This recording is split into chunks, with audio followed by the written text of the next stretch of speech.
যে বাংলাদেশ একটা মৌলবাদী রাষ্ট্রে পরিণত হয়েছে। নিরীহ বাউলকে আপনি কি বলতে পারেন? আপনি প্রতিবাদ করতে পারেন পাল্টা যে বাংলাদেশ একটা মৌলবাদী রাষ্ট্রে পরিণত হয়েছে, একটা সন্ত্রাসী রাষ্ট্রে পরিণত হয়েছে।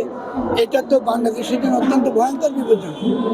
কারণ আমরা এর আগে এই মৌলবাদ এবং সন্ত্রাসের নামে আমরা দেখেছি সন্ত্রাসীর বিরুদ্ধে অনন্ত যুদ্ধ, বিভিন্ন রকম কি সন্ত্রাস বিরোধী কার্যকলাপ, আমরা র্যাবের অপকর্ম দেখেছি, আমরা গুমহা দেখেছি, আমরা মানুষ গুমহা দেখেছি, এক্সট্রাজুডিশিয়াল কিলিং দেখেছি।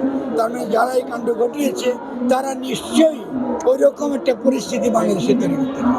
নইলে নিরীহ বাউলকে আপনি কি বলতে পারেন? আপনি প্রতিবাদ করতে পারেন পাল্টা, এতে কোনো অন্যায় কিছু নেই। আপনি তাদের পেছনে আপনি লাথি মারছেন, তাদেরকে আপনি দেখতেছেন, সেখান থেকে সে লাথি যারা মারতেছে এদের ছবি তো খুব পরিষ্কার। তো আপনি এদেরকে কেন স্বরাষ্ট্র মন্ত্রণালয় অবিলম্বে গ্রেফতার করলেন?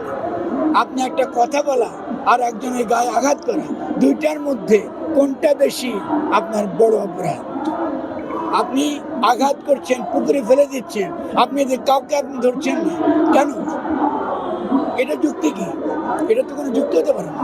আপনি যদি আবুল সরকারের যদি কোনো অন্যায় থেকে থাকে তো সেটা কথা বলি।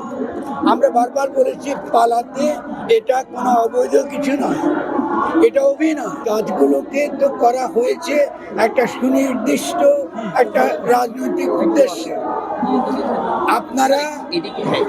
আপনারা তো এটাকে শুধু বাউল বনাম বাউল বিরোধী ধারা আকারে ভাবলে খুবই ভুল করবেন।